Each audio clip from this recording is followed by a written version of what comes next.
Welcome to the Otley and Ilkley Joint Railway in West Yorkshire.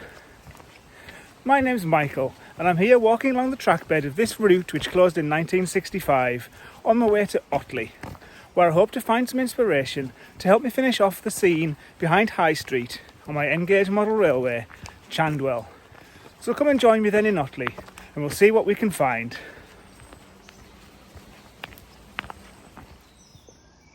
It's a lovely walk through the trees. This is Milnerwood Junction, where the route from Menston on the left came down to meet the rising line from Burley and Wharfdale on the right. They joined just along here, where there was a signal box on the embankment. Its remains are actually still visible down the hill towards the golf course. It's one of my favourite places round here. On arrival into Otley, there really isn't much left to suggest there was ever a railway here. The trackbed is no longer a peaceful wood, but it's become the always busy A660 Leeds Road. The only sign of the once bustling station is this weighbridge near the site of the goods shed. Dated 1932, this could weigh 20 tonnes and was manufactured by H. Pooley and Sons of Birmingham. There is one more piece of railway history in Otley. The Bramham Tunnel, which burrows for over 2 miles underneath hills near Otley, was built between 1845 and 1849. A stone replica of the elaborately crenellated north portal of the tunnel stands in the graveyard of Otley's All Saints Church. It's dedicated in memory to the many men who lost their lives building not just the Bramham Tunnel, but for those navvies who lost their lives building the network of railways across the country. It's the only navvies memorial in the country, I believe, but maybe I could find somewhere for a replica of Stanley or King Edward's tunnels on Chandwell. They're not as elaborate as Bramham Tunnel though. Otley is an endless feast for Chandwell inspiration. From old buildings with interesting window arrangements, stone-built buildings with bags of character, to this elaborate swan frieze, which may just make it to Chandwell's Station Road.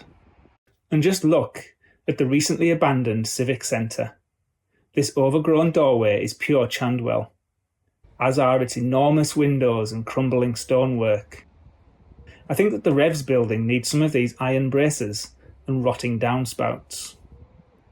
There are older buildings in better condition in Otley. This one-time inn has been here from around 1651. This elegant building was the birthplace of world-famous cabinet maker Thomas Chippendale in 1718. And this absolutely beautiful corner pub almost became the Earl Chandfield before I settled on the curved frontage of the Crescent in Ilkley. Coming back to Station Road in Chandwell though, watch out later in the year when you may just see this stunning example of tobacco ghost signage somewhere along the front of the layout. And just along from there, you've already seen how this recently closed shop was the inspiration for Follies in the Market Building in Chandwell. Take a pause on Bridge Lane and marvel at the ancient stones of the old bridge. Built in the 13th century, Chandwell's Old Bridge is a scheduled ancient monument that carries Bridge Lane over the beautiful Chander, which usually is more or less litter-free. The eastern end of the bridge dates back to 1228 when the Archbishop of York had it built to provide a more direct route to York. Chandwell's Old Bridge was introduced by Chandwell's favourite celebrity, Brittany Scroggins, over 2 years ago. The bridge in Chandwell is a replica of the bridge in Otley, which spans the wharf. I used its Conservation Management Plan document to get the measurements just right. I didn't just use the bridge to inspire the model, I more or less stole its entire history. One slice of this bridge has indeed stood here since 1228, and it was indeed commissioned by the Archbishop of York. I think it's the half with the ribbed arches that is the older half. The other half is much newer. It was extended in 1775. I chose not to model the ribs, or the awful 1960s concrete walkway edition. But I digress. Let's get back to looking for inspiration for the back of Town Hall and Revs in Chandwell.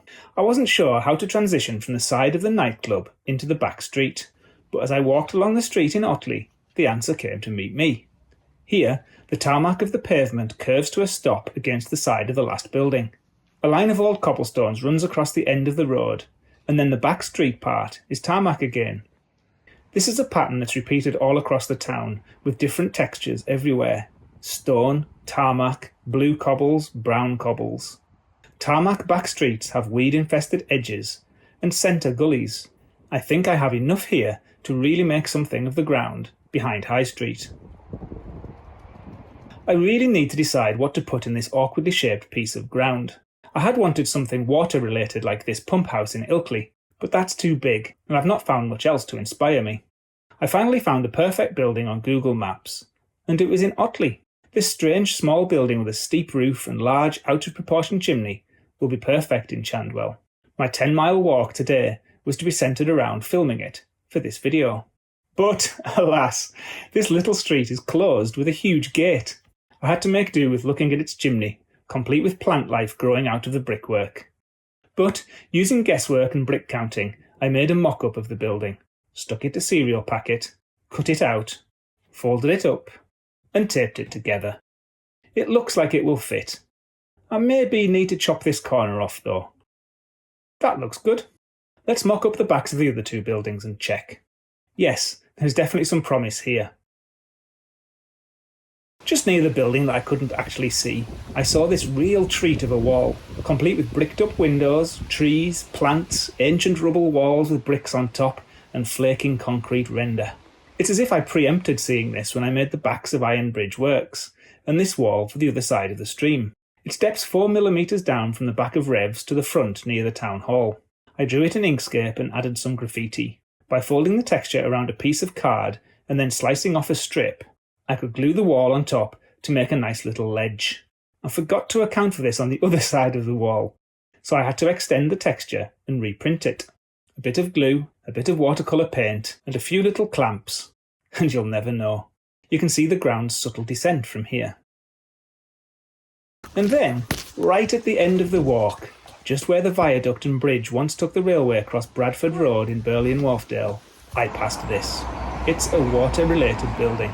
Modern, brick-built, anonymous, altered, a bit run down. It's built on top of a culverted stream, just like the one in Chandwell. You know, I think that something like this would suit the space in Chandwell quite well. And it will bring back meaning to me calling this street Water Lane. That's what I love about looking for inspiration in the real world. Sooner or later, the perfect thing will come and choose you. My journey finally finished at a local cafe with a cake and a coffee. Hello to viewer Barnaby, who I saw there and said hello. Who knows what I will end up doing down the back of High Street, but please keep watching and we'll find out together. Stick around for a few more seconds for something that I hope might make you chuckle. Please give the video a thumbs up if you've enjoyed this slightly different to usual one. Welcome to Chandwell. I'm here walking along the Welcome to Chandwell. Welcome to Chandwell. Welcome to Chandwell. To help me finish off the track bed behind the aeroplanes. Welcome to the Welcome to the Ilkley, and I'm walking along here. Welcome to the Otley and Ilkley. Welcome to the Ilkley and the scene at the back of High Street. Welcome to the Ilkley. Welcome to the Otley and... Till next time, thanks for watching, take care, and I'll see you then.